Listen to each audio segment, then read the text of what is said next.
Hello, everybody. Welcome. If you are just tuning in, feel free to use the chat function and select the to everyone option to let us know where you're listening from today.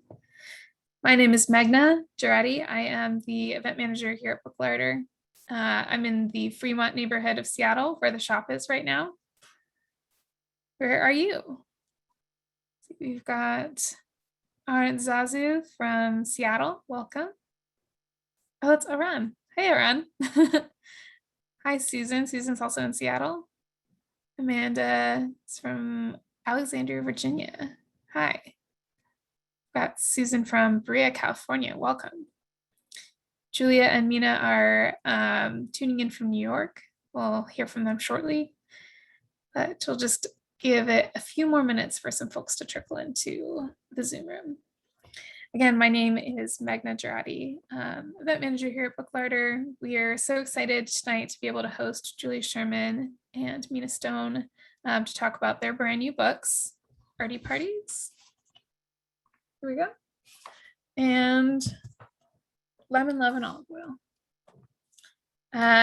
We'll hear from them in just a few moments, but we do have signed copies of both books available at booklarder.com. I will paste a link into the chat for anyone who is interested in grabbing a copy for themselves. We will have some time for Q&A with Julia and Mina towards the end of the event. If you have any questions for either of them, just specify who your question is for and type your question up into the Q&A button. There should be another button at the bottom of your screen where you can submit your questions.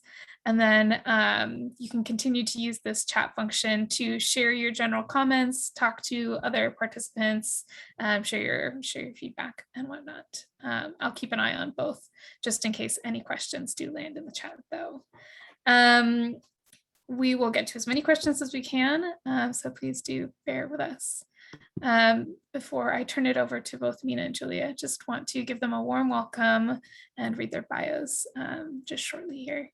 The Mina Stone is a career chef and the author of Lemon, Love, and Olive Oil and Cooking for Artists. For years, she cooked delicious lunches at Urs Fisher's Brooklyn-based art studio, as well as gallery dinners for New York's Art World. In 2019, she opened her own restaurant, Mina's, housed within MoMA's PS1 in Long Island City, Queens. Julia Sherman is an artist, photographer, and the creator of Salad for President. In addition to her culinary work, Sherman is an exhibiting mixed media artist. She received her BFA from the Rhode Island School of Design and her MFA from Columbia University. Sherman is the author of Salad for President, which we also do have here at Booklarder, and she lives in Pasadena, California. We are so excited to hear from both of them today to talk about the intersections between art and food and get really hungry in the process. Julia, Mina, it's a pleasure. I'd love to turn it over to both of you. Thanks for being here tonight. Welcome. Thanks for having us. Thanks for being here and for joining our virtual audience in the virtual Booklarder.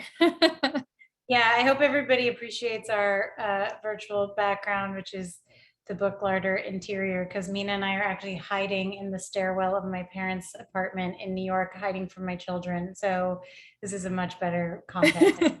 We're like literally sitting next to a Roach Motel right now. It's wonderful to have you both. Yeah. All right, I'll turn it over to both of you and see you in a few. Okay. Hi, everybody. So me and Julia thought that we would start this evening by reading our respective favorite parts of each other's book. So I'm going to start by reading my favorite book of Julia's, published today. Sorry, it disappeared. Arty Parties. And is a book about entertaining. That's me summing it up. This background's kind of driving me crazy. Can I turn it off? Yeah. Sorry. Everyone can see the where we really are. All right. Phew. Yeah, that's better. Feels better. Less distracting. All right. So actually before, okay, now that I feel more comfortable, our background is settled, I wanted to say that what's really cool for me in reading Julia's book is it's really cool to see your friend and their personality shine through their work. And my favorite part to me is something that speaks to Julia's humor, her ability to be a host, and all the things that make her super unique and amazing. And it also really made me laugh. So okay, this is a part of her introduction, and it's called Tag You're It. I would like to believe that everything I put out into the universe will come back to me tenfold. But if that's the case, I have to wonder at the infrequency with which I'm invited to other people's homes. I started this book by interviewing those of my friends who have never had me over for tea, for lunch, or for a holiday meal. There are more than I would like to count. To address a gaping hole in my own social life, reciprocity. Sure, it sounds confrontational, but I was as open to critique as I was to confessions of fear and anxiety. It was really helpful, like pro bono behavioral therapy. And I won't go through her conclusions. I'll just highlight them, and then I'll let Julia talk about her takeaway from this section, which she talked to me a lot about and I thought was very interesting. So she said, 1 is don't put food under a microscope. 2, sit when you're dead. 3, space is a concept. 4, optimize for leftovers. And yes, Julia, talk to us about this idea in your book. Well, it was actually, I wanted to start the book that way, but it was really the last thing I did for the book because I was actually very nervous to have this conversation with my friends because it felt very confrontational and uncomfortable.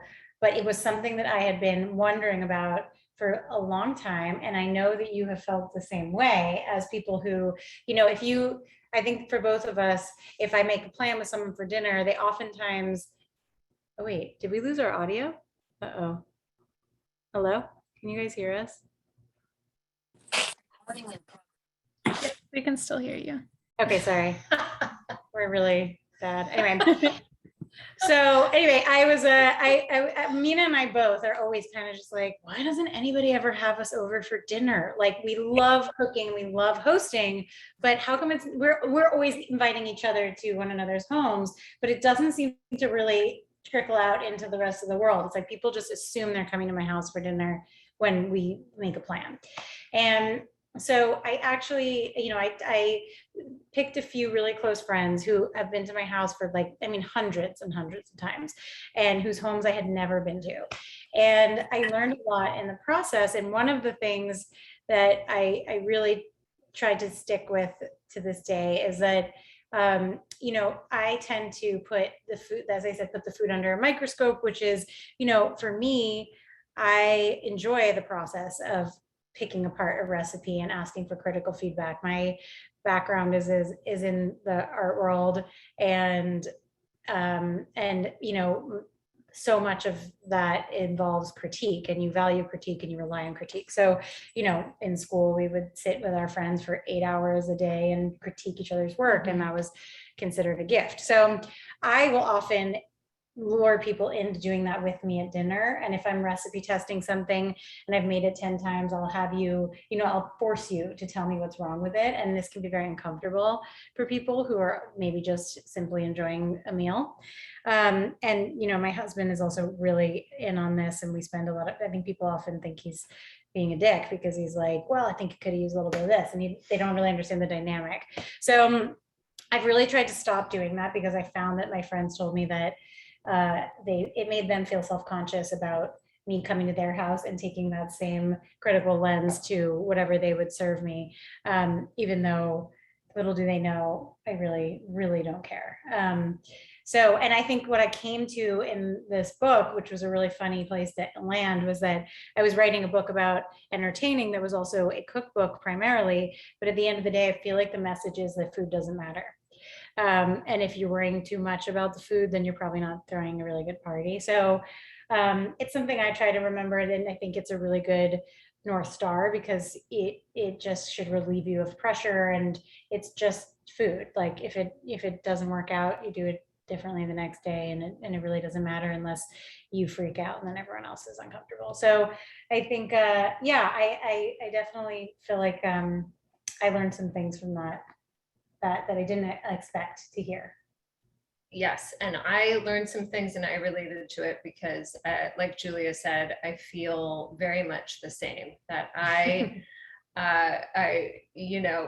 my experience has been that people, there's that element of nervousness when you cook, but like Julia's saying, it's just so exciting to be invited to a dinner party, no matter what it is. And sometimes, like, the worst food is the best experience and the most memorable one. And so that is my favorite part of your book. I loved it. I thought it was so honest, and the feedback that her friends gave her in the book is also hilarious. And I think the takeaway message is really awesome, because it's not about having crappy food per se, but it really is about your company and creating a good vibe. And that's what her whole book is about.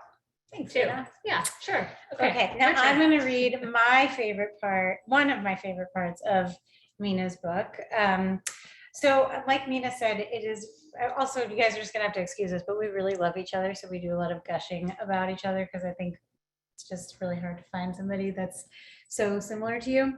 So I really had so much fun reading this book because Mina's writing is pretty awesome and it's very real. And I find that Mina and I have very different styles, especially when it comes to photography. And I think we both appreciate each other's approach. Being like, I'm just so jealous of how easy it flows for her. And it's just, she doesn't kind of get hung up on the small stuff, whereas I agonize over every single thing. And I feel like the writing in this book, especially the chapter openers, they're so relatable and they're very real and very personal. And they're sort of like the literary analog to the food in a way. So anyway, this is the chapter opener for the chapter about fish. And it starts like this. Nostalgia, a sentimental longing for the past, coming from the Greek nostos, to return home, and algos, for pain. The rituals that define my idea of family and home are many. They are the archives that live in the recesses of my mind, called upon involuntarily, usually through smell, sound, and a change in weather. My parents met when they were in college. My father on a study abroad trip to Greece, my mother a medical student in Athens. Eventually, they came to settle in Boston, and long summer trips to Greece became an integral part of my existence. My mother would start packing a month in advance, carefully laying out neatly folded clothes and gifts. Ralph Lauren shirts requested by a cousin, Hugo Boss button-downs for another, perfume, Nina Ricci, L'air du Temps for my grandmother and her sisters. The anticipation was palpable. It was the most joyous and exciting time of the year. We would touch down after the long flight and descend the stairs from the airplane into the dry heat of Greece, my mother exhausted but beaming. We'd arrive at my grandmother's house and find her in the kitchen. After brief and tearful kisses, she'd heat up a frying pan with olive oil and floured fish called gavros, a type of small anchovy common in the Mediterranean. I would watch her dip the tip of her finger in water and gently press the tails of 3 or 4 fish together so they formed a fan and drop them into the hot olive oil. The smell of fried fish permeated the house and veranda, and soon we'd sit down to one of my favorite summertime meals of fried gavros, boiled horta, and Greek salad, complete with thick pieces of fresh bread to sop up the olive oil. Greek women have a trait I envy deeply. They can sit quietly, make no mess or fuss, and eat an entire fish, every single part, so that it looks like a cartoon after a cat dips a fish down its throat and brings out the skeleton. Eating gavros with my grandmother was always a test of my Greekness. Could I eat the whole thing, head, bones, and tail? But the bones are so small. Eat bread if a bone gets stuck in your throat. The head is good for you, full of vitamins. I would say that in a Greek yaya accent, but I feel like it would not land. And so on and so forth, an evaluation of how much of America had permeated into my being since the previous summer. Fish to me is the spirit of summertime and a nebulous test of my identity. Can I eat the whole fish, head, bones, and tail? It involuntarily reminds me of who I am. And yes, I can eat the whole fish if I really try. It reminds me of that journey I took with my mom every summer and the alluring smell that greeted us when my yaya opened her door to welcome us back. Isn't that nice? Oh, so good. Anyway, I love that. Like, I love the sort of feel like I'm there with you, you know? I felt like you were there with me too, actually. I was like, I wish Julia could try this little fried fish that my grandma used to make and my mom still makes. Is there anything else you want to say about that? I mean, I guess I wrote it all down, but You don't have to say anything else. okay. Yeah, I guess. Well, Very, very well written. oh, wow, thank you. But yeah, and I even just like the visual of those specific things being packed, you know, it's something, it's, I don't know, it just felt like I could understand, I could really get there with you. And then like kind of the relief of then arriving in this place and Yeah. having something so perfect prepared for you right away. And it just sounds amazing. What was nice, actually, my one thought about it is that my mother hadn't read the book and she read that part recently. She's been reading it slowly. And she mentioned that it meant a lot to her because she didn't remember the details that I remembered, because different things stick with you as a kid than Yeah. the adult schlepping the kids. And so that was a nice moment for me. It was my mom being, you know, feeling really happy about reading it. Totally. Yeah. Cool. All right, what's our next on our agenda? Okay, the next thing on our agenda is that me and Julia are going to ask each other questions. Yeah. So I will ask. We were gonna play 2 truths and a lie, but it was too hard. So Okay, so I'll go first. Okay, so my first question for Julia is, I wanted to know what is I'd like to get into, you know, in case you can't tell, but I like to get into the psychology, but behind why people cook and why they gravitate towards the things that they gravitate towards and why it's meaningful to them. And so my first question for you is, what do you think is at the core of why it's meaningful for you to entertain, and why it's meaningful for you to write a book on entertaining and also in such a unique way? okay, that's a multi-pronged question, but I would say that so my husband always makes fun of me because I love making new friends and I get really, really excited, as you know, about new friends. And he thinks that it all goes back to me having been not the most popular in high school and that I still can't believe that I have friends. So, I mean, I'm 38 and it's like, you know, clearly adolescence was a rough time and imprinted on me in a significant way, but it is kind of true. Like, I think growing up in New York City, I went to a private school and I just really did not fit in. And I think it wasn't until I went to college that I felt that I realized that I actually am really good at making friends and I really like bringing people together. And I still to this day feel like it's such a gift and a surreal experience when I find myself surrounded by all these different creative and interesting people who I really respect and I'm genuinely so excited about. So I think for me, it's sort of a constant reminder that I'm not an awkward teenager anymore and that this world is just full of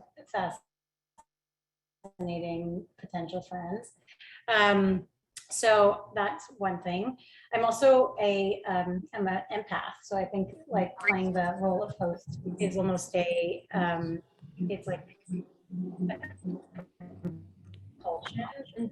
And so as the person, if I'm at the party, whether I'm hosting or not, I'm going to be worrying about how everyone in the room is feeling and if they've eaten enough, if they're stuck in a bad conversation and they need to be rescued, if whatever, like if they haven't met the person that I want them to meet. So I think that's sort of where my head's at anyway, so I might as well be efficient. Absolutely. And yeah, and then I think with this book, I mean, I think I really wanted it to make less about giving the world my prescription for how to do it well, but more to empower people to take risks and be more casual and to kind of use entertaining as like a laboratory and an opportunity and a place where you can try something new and be playful and express yourself. And so I think all the artists in the book really do that so well because they are not the type of people who would ever look to a manual or a guide or someone else to tell them what to do when it comes to their own home or their own space or their own community. And some of these parties are not, they're not all great parties. Like some of them are weird, and some of them are not even parties, but just really intimate one-on-one ways of hosting. But I think that I've just never understood the mentality where you like go on Pinterest and then you do the thing you saw everyone else do.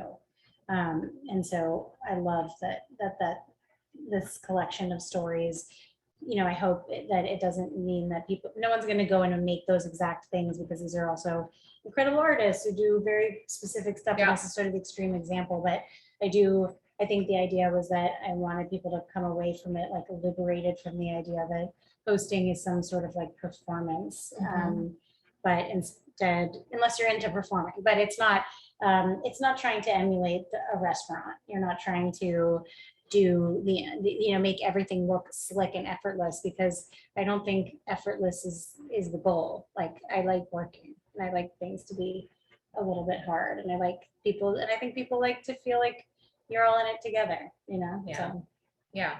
Well, I thought it was very cool, because in reading all of the artists' dinner parties, I was like, this is so cool. This is like example over example of just doing it your own way, and every single one is so different.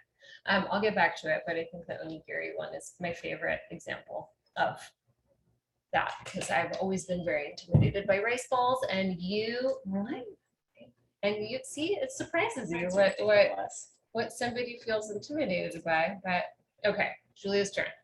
All right. Okay, yeah, I think that I would like to talk about, I find that, and I hope you guys are, my assumption is right, but I find especially in talks where you guys are all following Book Larder, it's a cookbook shop, I think people are really interested in how one makes a cookbook.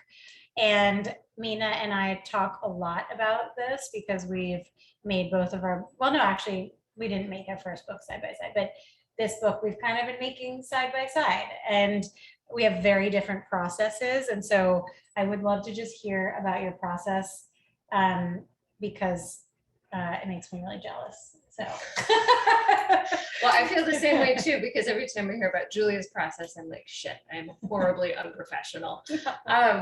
Anyway, my process for making the first book and the second book, and I didn't realize this, but I guess it must be untraditional, I'm not sure, but because they're both essentially journals. So I collected recipes for the first and the second book, but the second book specifically over a period of time. So the recipes over 5 years that I made over and over again, I would, write that one down, because I felt like that's a recipe that tried the test of time, and I've made it, I've come back to it. And because I'm oftentimes cooking for large groups of people, anywhere from 4 to 10 to 200 people, and recently pre-COVID about 3,000 people, I have to think a lot about these recipes that are very flexible. And so, yeah, I write those all down, and I put the recipes together first, and then I had a very hard time personally for the idea of a concept behind a book, because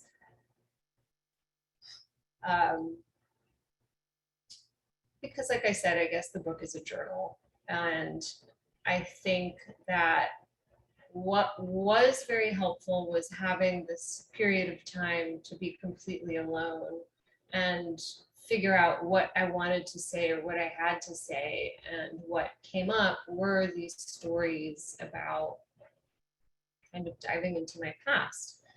And I think that comes up for a lot of people with food. And that was kind of what I could pinpoint to relate to everything that I was saying in the recipes I was cooking. Yeah. And then like, what's the order of operations when you make, so you write all the recipes, and then you wrote all this, like, when do you do the photos, and then what's Ursa's role and design, and like, who did the illustrations? You want me to get into the real nitty gritty? Okay. Yeah, I want to know how Okay. the sausage is made. Okay. Okay, so first and second book were made very similarly. I collected the recipes, and then as the recipes came together, then I kind of dived in and did the writing for every section. I do the introduction very last, because then I sort of know what the book is about. And this whole time is working on the illustrations, and the design, but it's kind of happening like parallel paths, but totally separate. And then it's great because I think as sees the development of the recipes in my writing, he kind of fine tunes, and he always says that he's making the books to serve as like supportive language for the food. And I feel that way working with him. I feel like he really does do that. So after he did the reading, he did the illustrations, and then the photography. I think this is the part that gets you. The photography we do in shifts. So like I'll photograph. I'll cook 5 recipes, and then we'll photograph those.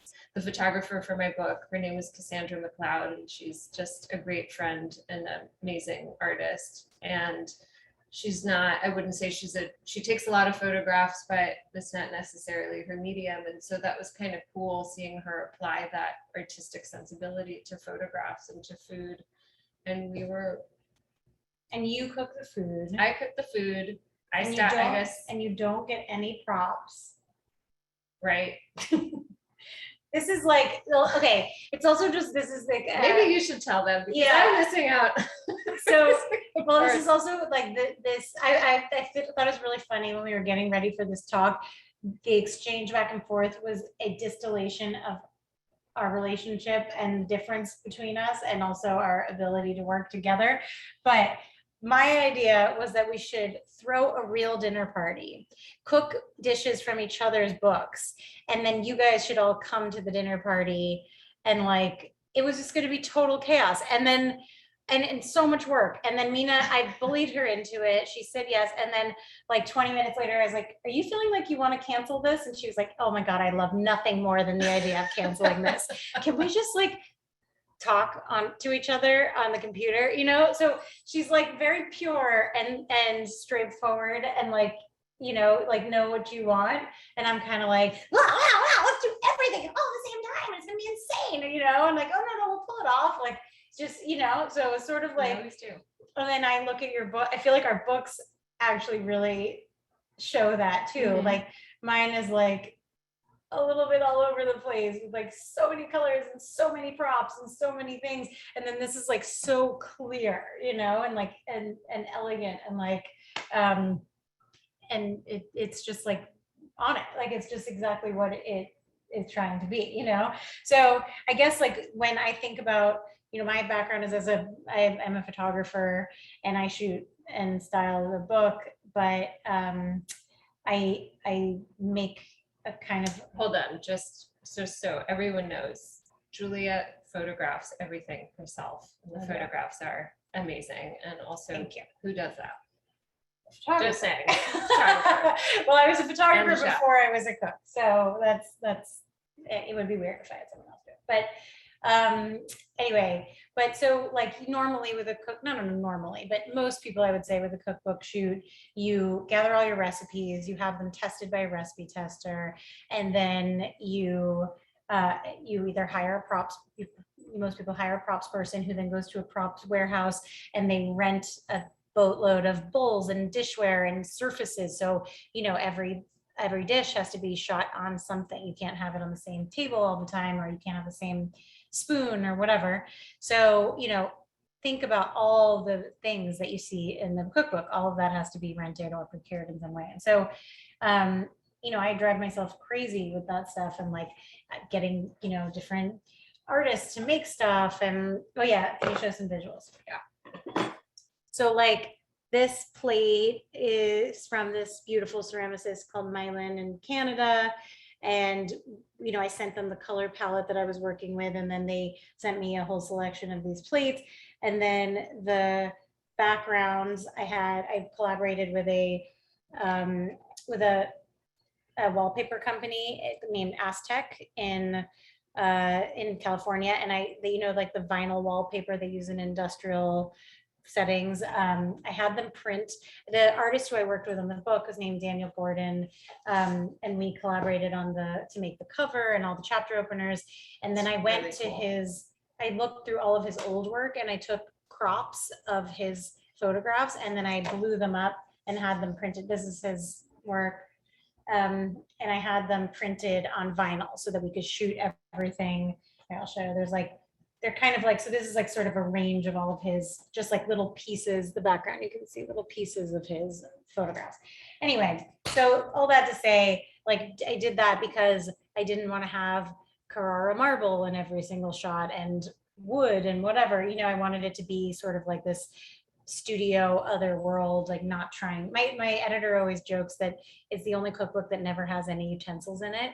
Like there's never a spoon or a napkin, because I always feel uncomfortable like trying to pretend like someone just like just casually eating here on a summer day or whatever. I'm just like, no, I'm in a studio Totally banging this out. But Mina, so instead of doing this like 8-day shoot where it's super intense, you're doing like 10 recipes a day, you've got your food stylist, you're shooting, you got your photo assistant, maybe you have a props person, and you're like totally exhausted by the end of it, and you never want anybody to ask you anything about bowls and spoons again. So many like decisions, the same decisions we made over and over again. Mina has this like really nice natural way of doing it where you'll just do like, you're working with a friend and there's no lighting and you just, the two of you take your time and do like 10 at a time. Oh yeah. And then, and it's like, and you're making your own food and you make it how you would really make it. It's beautiful. I feel like that's and then those are all your dishes, right? right. I mean, listen, Julia, I feel like you're glorifying this a little bit, which I appreciate, but I just want to tell everybody that at one point we had to reshoot 20 photographs because they were crap. And I called Julia and I was like, can I stay with you in Los Angeles? We have to reshoot all these photographs in 4 days. So I then at that point thought a lot about your process and like how important it is to have different bowls, and that all the things I've learned from you in this department, because suddenly I realized that I was shooting my whole cookbook on about 4 different white plates, and that wasn't going to cut it. But yeah. Anyway, it's just two totally different approaches, and I think they both work. It's just I always think it's interesting because Yeah. not everybody does it exactly the same way. So Yeah. Okay. Wait, did I ask that question? You did ask that question. Okay. Okay, so now, we have about 10 minutes before we take Q&A. Do you want to do the thing where we do what we were gonna? Let's Oh, do that. should we ask them? Oh wait, okay, we do have to ask them, but I did want to ask you one question. What? Okay, one of my favorite parts in Julia's book is these 3 recipes that she's written about cabbage. How do you feel about that? You ready to talk about I cabbage? will always talk about cabbage. Okay. What I really liked about it is when I read it, she talks about like one of the cabbage recipes. It's not this one. Okay. So the first cabbage recipe is a crispy Napa cabbage with cilantro yogurt sauce, feta, and pickled red onion. And I feel like that's really just something I want to eat. It seems very easy. Then there's another recipe for cast iron cabbage tinga, which also sounds delicious. And then my personal favorite is whole roasted cabbage with whipped ricotta, croutons, and smoky persillade. Okay, so. Sure. Okay, I'm gonna read it to you guys. She says, with aspirations of abolishing Thanksgiving tofurkey for generations to come, I stole a few pages from the Old Bird's playbook for this whole roasted cabbage. Instead of coaxing seasoned butter under the turkey skin, slide it under the outer leaves of a common cabbage and roast it whole for savory, parchment-thin outer layers and steamy, tender flesh. In the right hands, this dish is worthy of a Norman Rockwell moment. Okay, that sounds delicious to me. It's pretty delicious. And one thing I really like one thing that speaks to me, and I hope everyone else, is that I love the idea of not, I never like to substitute. So I don't like to create meals that instead of, you know, if you're a vegetarian, you have this whole other separate meal that is the vegetarian dish. You know, I think that a meal should be balanced and everybody should be happy, but everything also works together. And so I like that recipe because I like the star of the show to be a main vegetable and to really show this amazing recipe that isn't something fake. It just is what it is. And it's, so talk to us about cabbage. 3 cabbage recipes. I love cabbage. Well, I love that cabbage is something that, first of all, nobody sees it coming. So like you don't want to tell your guests ahead of time we're having cabbage for dinner because no one's going to be excited, but it's all about how you treat it.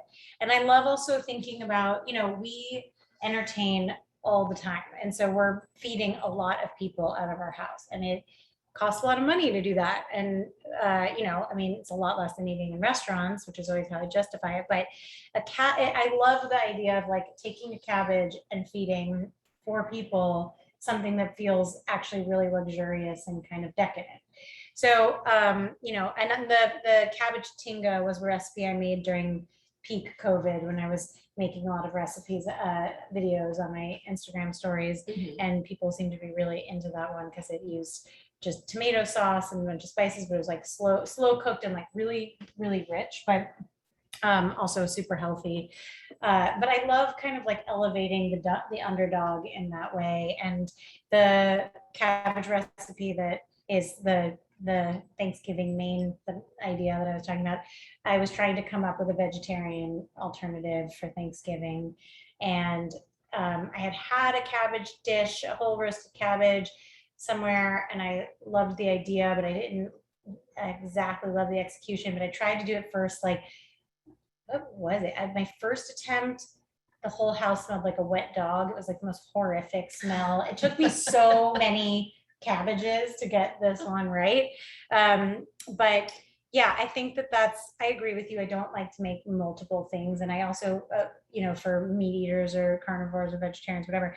And I find that it's really funny that even in this day and age, people seem to assume that they're not going to be full if there's no meat. Like I cooked a event for the new museum once, and it was like, it's really cool group of like, you know, relatively young people and whatever, you know, it's New York.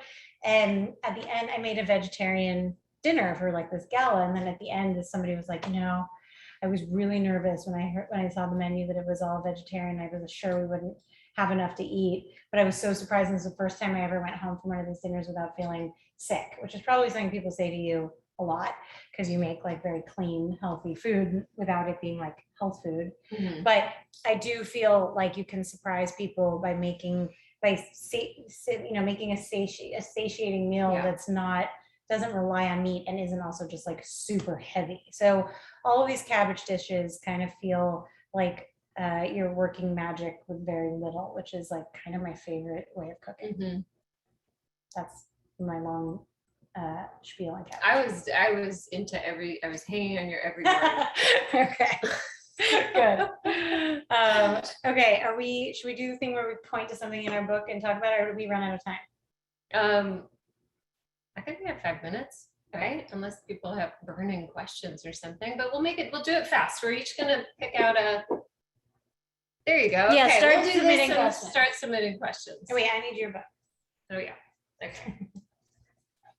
Okay, I'm gonna go first. You go first. Okay. So I didn't even tell you what we were gonna do. We were gonna blindly pick something in each other's book, and the other one has to talk about it. Didn't even know what we were doing. Oh, okay. Fricasi, braised lamb with romaine, lemon, and dill. Wow, that is, I don't know that I've ever had anything like that. I'm gonna read your intro. Okay. This is a popular springtime dish in Greece. The lamb is cooked until it's super tender, then covered in a thick, I can never say this word, and it's like my favorite thing you've ever made me. Okay.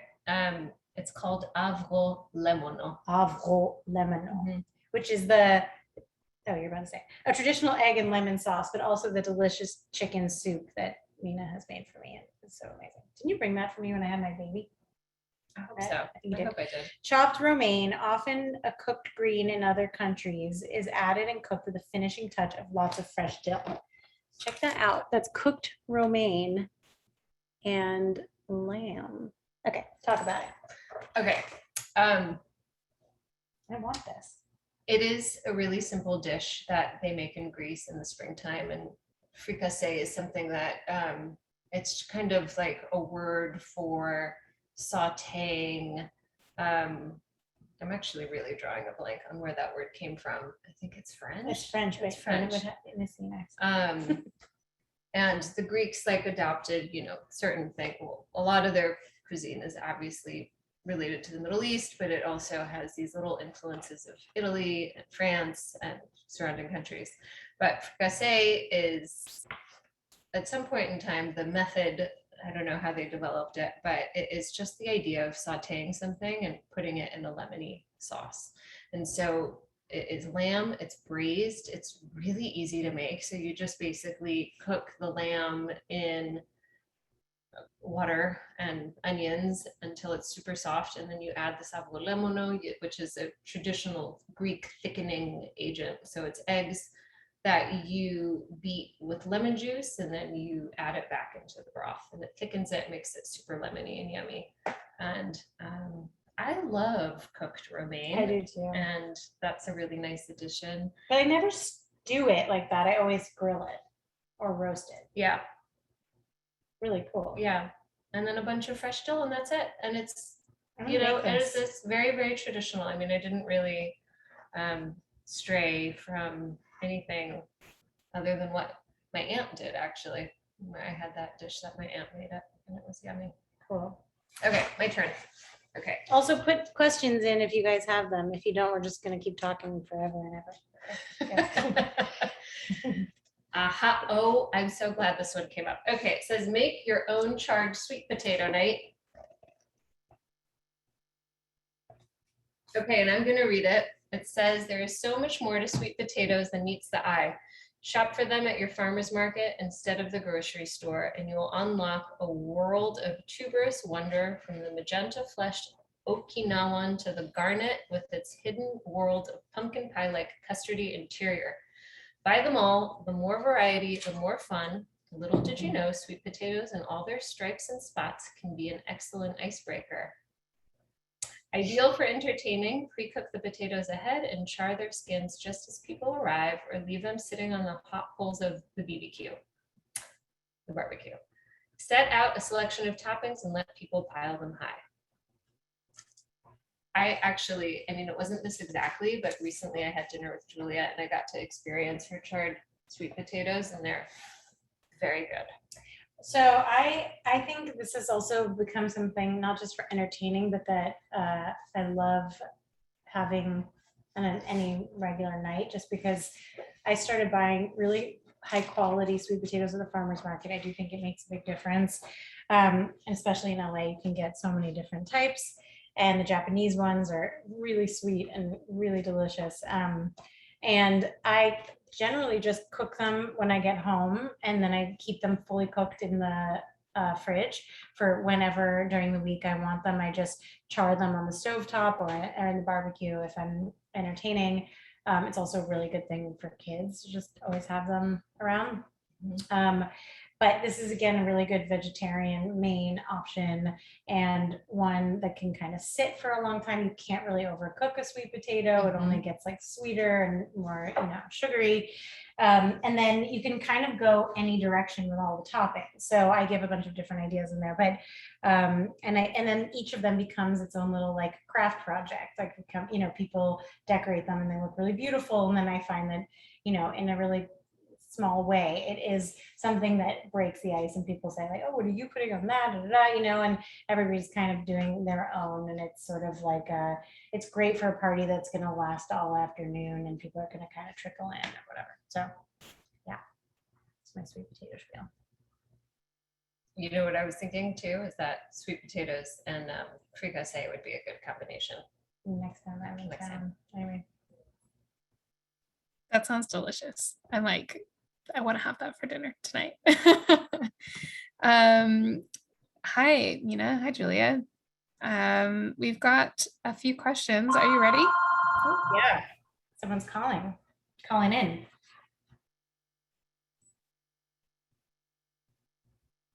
Sorry about that. All right. Belinda asks, if you could only have 5 ingredients on your desert island, what would they be? According to your books, maybe. Belinda is my neighbor in Pasadena and equally as passionate about food and cookbooks. So it's really nice to have you here. Mine, well, would definitely be, I don't want to like get onto your turf, but lemon and olive oil. I mean, that's why we're friends. And salt. Lemon, olive oil, good salt. Sherry vinegar. I love acid. So, and then let's see, what would the other thing be? Miso is pretty makes anything delicious. A really good miso. And also plain yogurt could be mine. Or let me think, what would be the other thing? Fish sauce is also pretty awesome.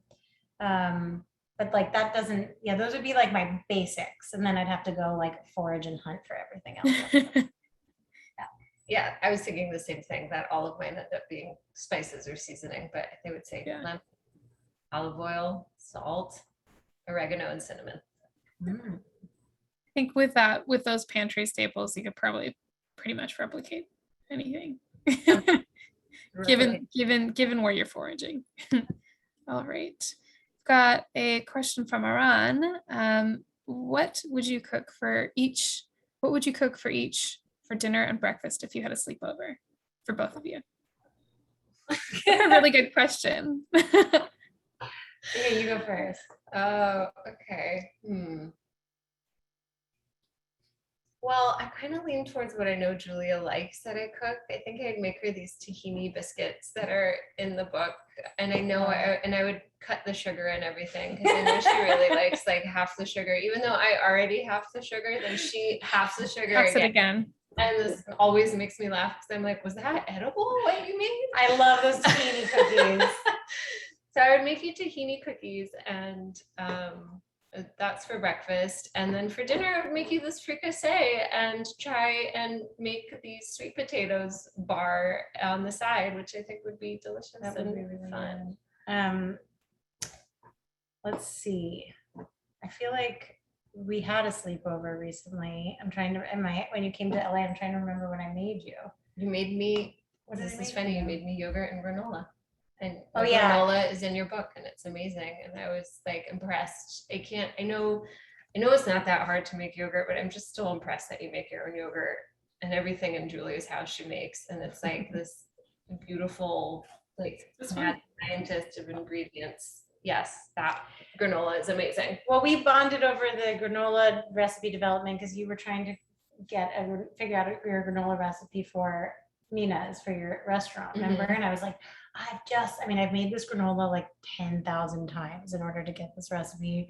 And nobody really needs a new granola recipe, but there's some innovations in there. They need this one. Yeah, I'll tell you one of them. One of them is I finally figured out that I hydrate the dried fruit and then I lay parchment down and then I put the dried fruit on the parchment and then I cover it with the wet oat mixture so that they're locked in there and they're not exposed to the heat and they don't burn. Because dried fruit is always burnt, which is just such a waste.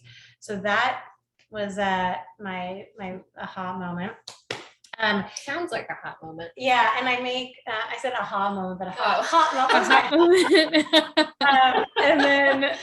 And then yes, I do make my own yogurt, which when in both of my pregnancies I had some sort of rabid thirst for dairy, and I was going through crazy amounts of plain yogurt. It was the only thing I wanted to eat, so I was getting really disgusted by all the packaging, so I started making my own yogurt, and I love making it, and it tastes so good. But so I would make that, but also I think I would make you my savory oats. Is that in this book? Yeah. Anyway, It's in this book. okay, yes. yeah. My savory miso oatmeal that I make with chicken stock and miso and oats and some ginger and soy sauce and a little fish sauce, and then I put a soft boiled egg in it and olive greens on top, like pea shoots, something that stand up well to heat and wilt nicely, because I feel like you are always so impressed when I make something Japanese, because you are so committed to Greek food that she just thinks I'm so See, there it is. Yeah. It's impressive looking. So that's a really good breakfast. And then, sorry, my dad was just peeking out like, what the hell are you guys doing back there? And then for dinner, well, now I guess I would make you onigiri, and I'd make you make it with me. Yes, I'd like to learn. Yeah, so onigiri, most of you I'm sure know, are Japanese rice balls, and they are really fun to do as a group and to make all the different fillings. So you would like my sardine, sriracha, and Kewpie filling. That's a really good one. Or you And can the do carrot one. There's like a carrot miso thing in Julia's book that looks delicious. Yeah, you can kind of put any, and then I made my own umeboshi this year, which was so fun, and I really recommend it to anybody who can find umeboshi, because it's hard to find. They have it at the farmers market for like 1 week, and they were so easy. I mean, they weren't that easy. They weren't hard, but it like took multiple days. But it was really worth it. It was delicious. So I would make you that. That's what I would do. All right, sounds amazing. Yeah, sounds like a sleepover I want to go to. See, on the note of sleepovers, I've got an anonymous attendee that just asks, how did you meet? Do you want to tell that story? We were gonna open with that, but then we weren't sure if it was boring. But thank you for opening that up for us. Yeah, and we didn't remember. Well, I was laughing because I have a chapter in the book called "Be the Aggressive Friend Maker," and a lot of my friends recount the story of how we met in a similar way, where I just basically like hunt you down and force to my grip. So basically I went to the LA Art Book Fair, I don't know when that was, a long time ago, and Mina had her first cookbook come out, and I was just like, this is obviously somebody I have to be friends with. We have so much in common. And so I think I just got in touch with you, and basically my blog was just an excuse to make new friends. And so I just said, oh, hey, do you want to be on my blog? Or be my friend, and I went, and then in the meantime, I was having a party in Long Island City, a Mardi Gras party, and I had my friends have a punk rock marching band in Providence, and they came down and played, and we did a huge crawfish boil, and it was in the middle of a epic snowstorm. You remember? And it was like deep Long Island City, and I was like, oh God, nobody's gonna come, but people came, and Mina came, and it was like a blind date. I invited her, but we had never met before, and basically I would say, I came, yeah, I went. From the first moment we met, we were just like, it was pretty easy. Fast friends. Yeah. Instant. Instant best friends. But I think that I think that something that we don't really talk about this, but I do think that something we both really enjoy is that another version of the two of us might feel really threatened by the other one, because we kind of do occupy the same spot in the Venn diagram of art and food. And I think both of us are very committed to, instead of being competitive or always kind of finding the opportunity to promote each other's work and to be really supportive, because we're not doing the same thing, and the world is big enough for all of us. And and so I think we both feel just like really committed to, I don't want to speak for you, but I feel like that energy has been a really positive especially Yeah. in this world we live in. Absolutely. Yeah. No, and I do think it is just, it's always been, we clicked the second we met, and we, kvetched a little bit, and she came to Urz's studio, and I was nervous, and I made a very salty soup, and we talked about that, but it was, and I still talk about it. But yeah, I just think it was love at first sight. And then, I don't see Julia for ages. And then I see her in LA, she comes to New York, and I get depressed when she leaves. And I really agree with what you're saying. I think it's so nice when people occupy the same space and like can support each other and not have it be kind of a source of contention in some way. Yeah. Beautiful friendship. Do you have any upcoming projects together? No, Not yet. Not yet. Yeah. I don't know. I feel we did have a fantasy of doing a joint book launch together, but in this day and age, we were not sure, we're not really doing a lot of big events, but we will. It's funny because sometimes I feel like we actually haven't cooked together that much, because either you cook for me or I cook for you, or we're both just like, oh, I don't want to cook, let's order it. You're like the only person I've ever, we're kind of, or we go out, or, you really enjoy eating out. And I like that. You do, right? I do. You do. Yeah. And I need to be convinced to eat out. So that does often happen. I allow Mina to have the night off. So Good balance. Yeah. Okay, I think we have time for one more question. Susan asks, what do you make for dinner on a regular weeknight when you're not hosting? Yeah. Oh, okay. My answer for this question has remained the same throughout the years. I make Greek fried eggs and like toast, and hopefully there's a green lying around. There usually is, so it'll be some kind of vegetable, whether that's like a cucumber with salt on it, or some kale or some arugula or something like that. But that is definitely I'm alone, or just with my son, and that was the dinner I grew up with as well, when no one else is around. Yeah. I don't make the same things, that often, because I have like a obsessive cooking problem. But I wish, trust me, like my husband he is so careful when he complains about it, but he's just like the dishes and that, like, can't we ever just have like eggs and toast for dinner? And it doesn't happen.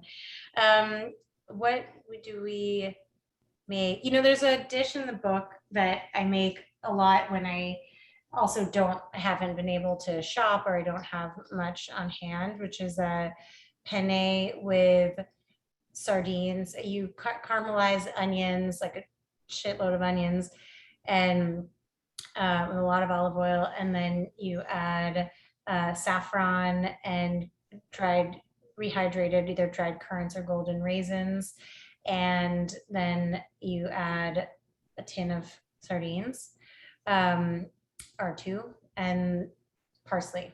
And so it's kind of like I always have sardines in the cabinet. I always have an onion. I always have a little bit of garlic, olive oil. Like I kind of always have those things. Yeah. So that's a really easy one, and it feels really special. The kind of saffron addition really makes it feel special.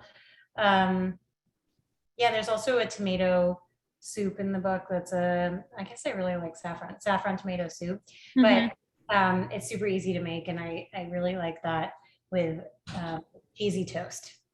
Yeah, and again with the addition of saffron to just make it a little bit more special for the weeknight. Yeah. I love that. Okay, I think that might be all that we have time for tonight. Julia, Mina, it was a pleasure to meet you both and have you here virtually in the Book Larder space. I'm glad that we got to do at least a joint book event with you two here. Hopefully we'll get to meet again in person soon. And for everyone that attended today, and thank you for joining us. This talk was recorded, so we will have it posted on our YouTube channel for anyone that's interested in watching it back or passing it along to friends who didn't get to make it. But that will be up within 48 hours. You'll get a link sent to your inbox with a link to watch after this.